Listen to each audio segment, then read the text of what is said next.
Dito lang po kayo makakabili ng 5 pisong pansit na may toppings na kahit anong gusto nyo toppings, pwede nyo ipatoppings sa pansit. Pangmasta ang presyo. Pwedeng 10, pwedeng 5. Pwede sa klase. Yung kalahati niyan, yun yung 5 pesos. Oo, eto siya. 5 piso. Gano'ng karami? Ay, hindi. Kasi sasamahan mo naman siya ng kalahating ulam. Yan yung kalahati. Ayan, lalagyan natin siya ng topping. Yan sir, may additional yan. Ito, libre lang yan. Libre lang yan. So 5 piso ganyan na. O, ayan siya. O, yan. Ito naman yung 10 Okay na rin. piso. So pag 10, ganito naman. Yan ang 10. Marami din. Lagyan mo rin siya tapos ng... libre. Libreng sarsa. Kahit ano dyan, Kahit ano naman, no? So meron sila dito iba-ibang klase. 5 piso lang to. Ito 10. Grabe naman pala mga baka dito. 10 buo. 10 baka. Nasa sidecar. Mukhang mabigat yan, kuya. Sakto lang po. Ang palaki ng katawan. Opo. Taga-alam po. Ayan, oh. Sanayin Ayan, kaso. Tamo, ang bigat niyan. Mga ilang kilo kaya yan? 60.7 po. Yan pong bubuhatin nyo? Yes po. Grabe. Pag sanay ka na, okay na. Mukhang sanay naman na eh. Okay may naman. hawakan pa si kuya. Ayun, Okay oh. naman po ito. Ayun, may handle na pala. Ayun, oh, sinuot na po. Ayun. Ingat kuya. Opo.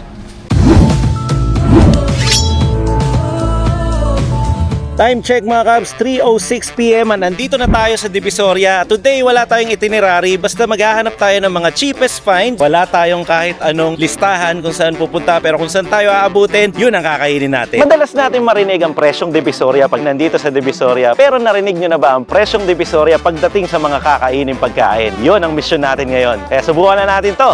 Let's go!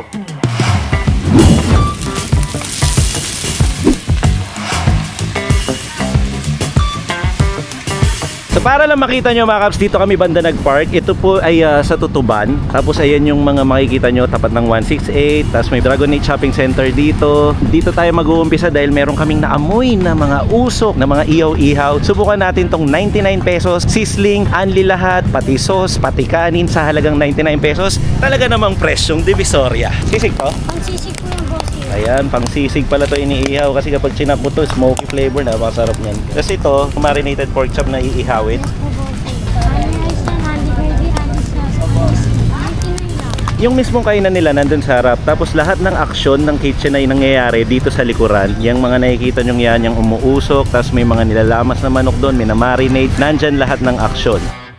Manta na mga kap! Kain na mga kap! At welcome dito sa Divisoria para maghanap ng mga murang pagkain. At dito nga tayo natapat sa Boy Sizzling. Kakapark pa lang natin halos. Eto na agad, 99 pesos. Kasama natin camera woman. Hello mga kap! Ang daming aksyon dun sa likod ng tindahan na to mga kaps. Talagang umuusok lahat. Kung nasa ng usok, dun lang tayo sumunod. At ito nga, natagpuan natin sa halagang 99 pesos. Only rice, only gravy, only barbecue sauce, only soup. At yung rice, Java rice. At saka ito, meron akong in-order na longganisa, barbecue at saka hotdog. Tatlong ulam. Tatlong ulam pero 99 pesos tas only rice. Ang presyong Divisoria. Presyong Divis. Yung sa akin naman, pork sisig mga kaps. Mukhang maskara ng sisig na nakita natin kanina iniihaw. May kasama ng Java rice. 99 pesos, meron na rin nilagay na itlog dun sa ulam mong sisig. Loaded agad ang sisig mo. Hindi naman to kinlame na authentic sisig, kaya merong innovation. Nasa Manila na tayo, so meron siyang mga halong iba. Pero inihaw. Oo, inihaw naman siya, no? Tingnan natin agad. Dito ako sa nagmamantikang longganisa. Ako po, Diyos ko po. Cheers! Ang tamis. Ganito yung gusto kong longganisa. Yung mayonnaise na nilagay, asim tamis lang. Yung smokiness ng sisig nandun. Kaya lang nagkaroon lang ng bagong flavor nung nilagyan na siya ng creaminess. Tsaka medyo tamis asim. Tapos nilagyan ng itlog. So siguro, inahalo to ng ganito habang mainit pa yung plate. Ayan. So nag-iba na yung texture niya. Medyo may pagka parang omelette na siya. Ayan. Bukan natin ng ganito. Hindi lang ako fan ng gano'n, pero okay naman siya. Pero okay naman, kasi usually ganito talaga sa mga sizzling lovers. Ganyan talaga yung way na pinapresent nila yung sisig. Pero ako, dahil ang dami kong ulam ngayon, lahat nasa barbecue style. Tatlo po ang ulam niya, Diyos ko po. Sulit na sulit, 99 pesos. At saka hindi lang to, may mga mix and match sila sa 99 pesos eh. Barbecue naman. Tapos meron silang templadong toyo mansina, mga kabs. Kuha ka lang ng kuha, okay lang yun, buhos natin dito. Halo na natin. So meron na yan mayonnaise, merong itlog, merong pork, tapos meron toyo mansi, tapos merong kanin in one bite. Alam mo, Kapsches, ako fan ako ng mga sisling na yan eh. Weakness ko talaga eh. Kaya kahit anong ulam, basta nagsisisel sa mata ko, iba yung target eh. Yung init ng pagkain kasi, the sizzling, nakakadagdag dun sa excitement ng katawan mo or yung kaloob-looban mo na kapag natikil yung kaloob-looban mo ng init, parang ang sarap ng pagkain. Parang ganun ka. Tama naman. Sulit na sulit, 99 pesos. Sabi ko nga, marami pang pagpipilian dyan na mix and match. Hindi lang naman puro ganito. Pwede mong paghalu-haluin. Pwede ka din naman mag-add-on. Tapos dadagdagan na lang ng presyo. Gaya ni Chow Food Call doon. Kumakain na. May sisig tsaka longganisa. So, maraming salamat kayo, ma'am, na may-ari po ng tindahan na to sa pagpapaunlak po. Nakita lang talaga namin to pag park namin. Kami na may umuusok doon, mga taba-taba. Ito po yun. Pati yung ano nung ganito niya. Pakagat lang, pakagat. Subukan ko lang. Para may ibang flavor naman. Sweet and smoky longganisa. cheers. Cheers.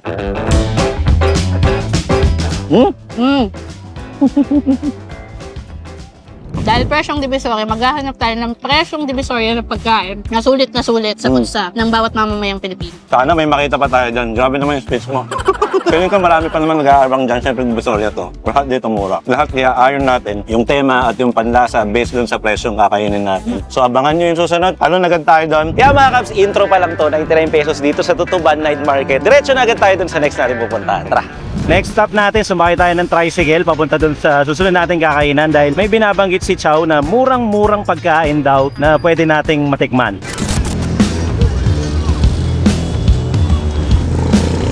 Dito tayo sa bising place ng Elcano Market dahil dito natin hahanapin yung next stop. Dito lang po kayo makakabili ng 5 pisong pansit na may toppings na kahit anong gusto nyo toppings, pwede nyo ipatoppings sa pansit. Pangmasta ang presyo. Pwedeng 10, pwedeng 5. Bakit nga ba sobrang mura ng mga paninda dito? Siguro dahil nasa palengke na ako eh. Hindi na ako mamamasahe para bumili ng mga sangkap, ng pansit, saka ng iba pa. Ito kasi per sako bili ko eh. So nakakatipid ako ng 50 pesos kung per kilo. Ganun. Kaya hindi ka na kinakailangan magtaas. Yun ang una ha. Pangalawa, para mabilis maubos, murahan na.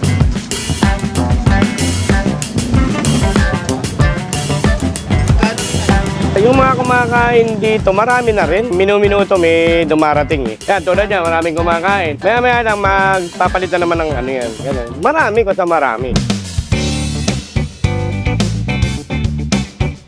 Nag-umpisa kami 2003, pakonti-konti, ganun. Tapos isa-isang kilo naging 2, naging 3. Kada 2 linggo, nagdadagdag kami ng mga dami, tsaka ng putahe. Yung bihon ko, 9 na kilo. Yung kanton, 6, bali 15 kilos araw-araw. Yung presyong 5 piso at tsaka 10, hindi naman malulugi. Kasi dinadaan mo na lang siya sa dami. Kaya hindi ka rin malulugi na yung iniisip ng iba na, uy, ba't mura malulugi? Hindi. Kasi ang pansit, habang dumadami umaalsa yan eh. Habang minamahal mo yung paghahalo niya, umaalsa yan.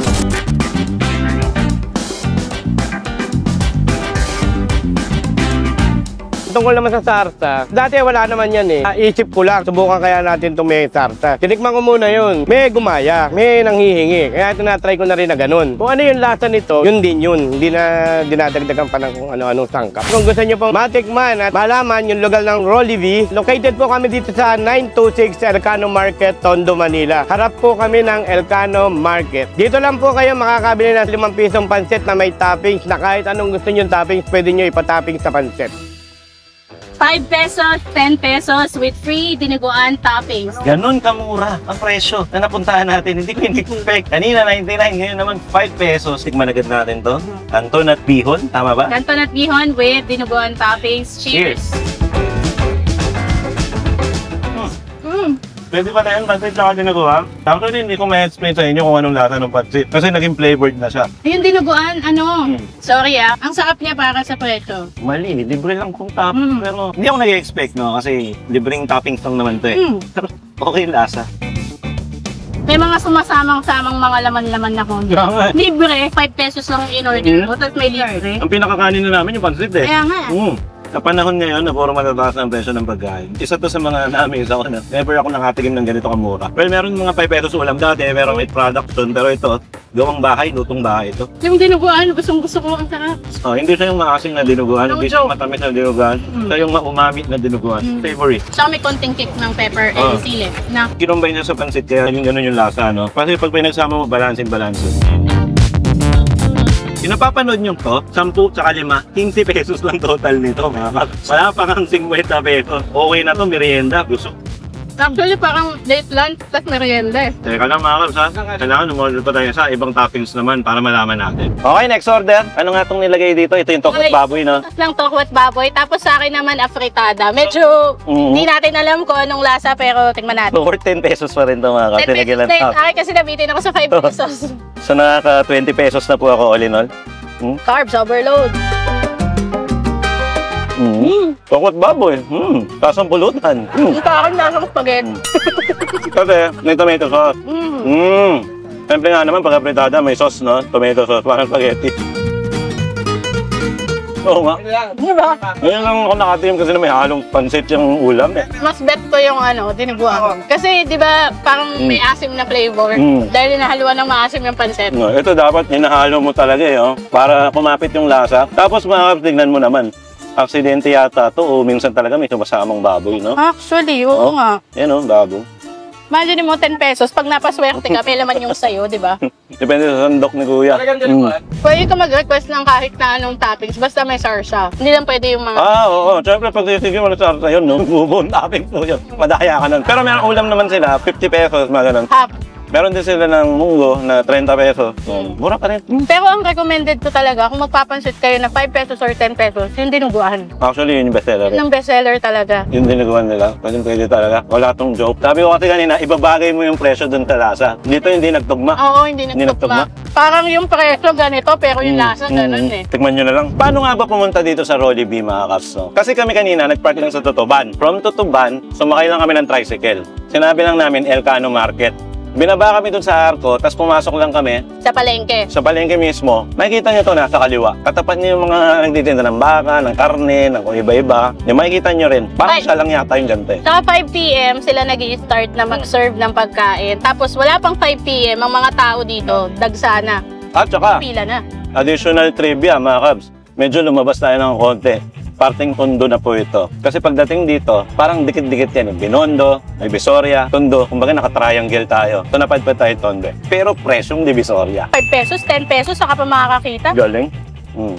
Tignan nyo naman yung action mga kabs. Kakabukas lang nito, halos parang 5 minutes, 10 minutes pa lang siyang bukas, no? Pero pag binaling mo dun yung camera, ang dami na agad kumakain at ang dami na agad customer. Kanina, may nag-aabang na, wala pa yung pagkain sa harap. Nandyan na agad sila. Nag-aabang, naka-reserve na po lahat ng table. Ganun kagrabe dito. Literal, blockbuster. So yun lamang ang na-present natin dito mga kabs. Hindi tayo kukuha ng ulam. Ang pinakabinida natin dito is yung kalahating pansit na 5 piso at 10 pisong pansit. Yun ang pinakabuo. Isang plato. Pinakita kanina ni Kuya kung gaano karami ang 10, gaano karami 5. Pinakita rin namin sa inyo. Yung mismong tinapis, libre din yun. Libre. Anything, basta meron silang mga sarsa na available. Pero ang laging meron talaga yung dinuguan, which is yung bestseller nila. No, maraming ulam dito. Feeling ko, gusto ko i-try yung munggo kung di lang ako busog. Medyo busog na kami, pero pipilitin natin ubusin to mga kapsel. Mura lang to, dapat to nauubos din to para hindi nasasayang, no? At saka ang sulit kasi para sa mga, gaya nga nung sabi ko kanina, para sa mga mamamayang Pilipino talagang alam natin na mahirap ang buhay ngayon, na hindi pa rin nawawala yung mga ganitong klaseng kainan.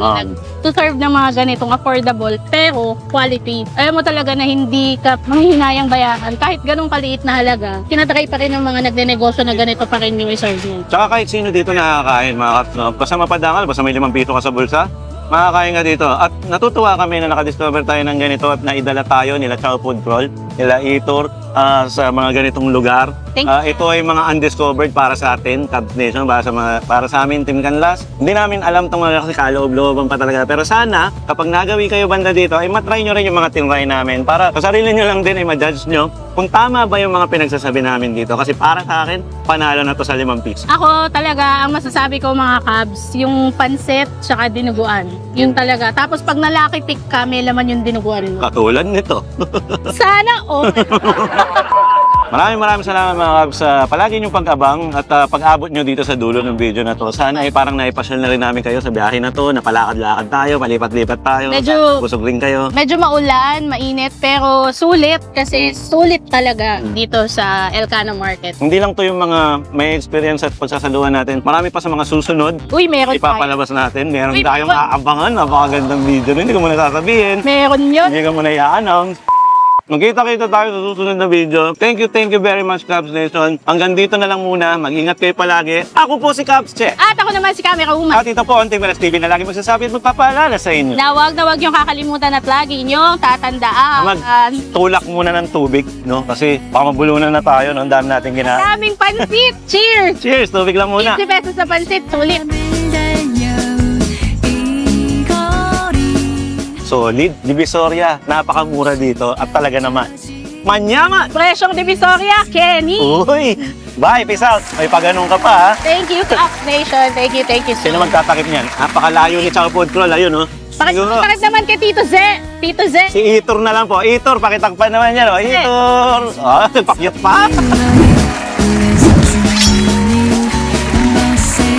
Kasama pa rin sa pinakamurang mga pagkain sa vlog na to. Pero hindi na po to Divisoria. Nandito tayo sa Valenzuela. Naligaw tayo. Dito sa isang burgeran, sa isang eskinita. BJ's Burger. Kung familiar po kayo dyan, ito po ang nagluluto. Ang pangalan niya po ay Alden. Ang may-ari niyan ay ito pong walang buhok. Na si Jumbo. Magandang araw kasi. Ang bait mo naman, Tol. Ang bait. May Kasi may camera. Ay, umorder tayo ng mga burger kasi nakakita tayo ng cheap finds na naman dito. BJ's Ultimate, 125. Meron din silang cheesy bacon na 95. Meron din silang Master Bite na 185 at BJ's Chicken Sandwich na 65 pesos. Kung gusto nyo pasyalan to, 114 Arthur Highway. MacArthur Highway.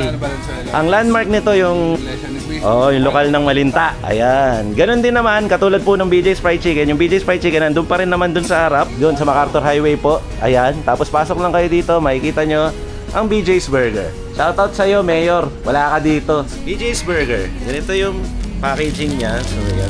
Naka-tape pa yan para safe, oh. Uy. Ang natin mga kapsa. Oh, may cheese sa loob. Ayun. Tapos may parang sauce, gulay, kamatis, saka yung fried onion. Tapos ang kapal ng patty. Kasing kapal po nung may-ari ng burgeran na to. Ang kapal. Kapal ng mukha. Nanonood sa kabila, yun, Yan, oh. Napanood ko, Tingnan niyo po yung kapal ng patty at saka yung kapal ng mukha. Ayun. Palakang buhok. Eto na.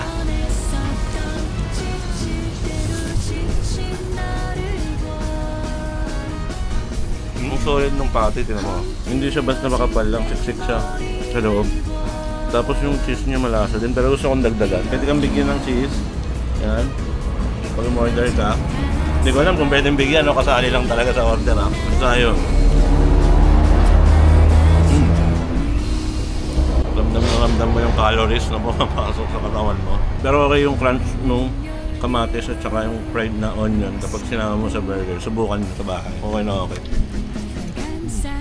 Sarap. Talaga ba? Makapal lang din may-ari. BJ's Burger, mga dito lang yan sa Valenzuela. Dito sa, ang pinaka-landmark natin, yung lokal ng Malinta. Yung Iglesia ni Cristo dyan. Tapat niya, may BJ's Fried Chicken. Yung dati na nating na-vlog, yun pa rin naman yun. Lagyan natin yung address dito. Ayan, o kaya, sasabihin ni Jumbo, aka BJ. Mamawaste nyo naman po yung location namin. Type nyo lang po sa Waze or Google Map na BJ's Burger. Bait mo naman! Matatagpuan niyo po kami dito. At sana po matikman niyo po yung burger namin na napakasarap. Meron pa isang palatandaan dito. Pagka nakita nyo yung skinita, meron dilaw na minivan. Si Rat-Rat po yun. Yun. Kanya yun. Yun yung pinaka matatandaan nyo pag pumunta kayo dito. Thank you po. Maraming salamat. At siyempre, as always, tinatakpan ng dulo ng video. Ikaw na tumakip. Uling bait mo yan, oo. Ulo ko na lang! Yan!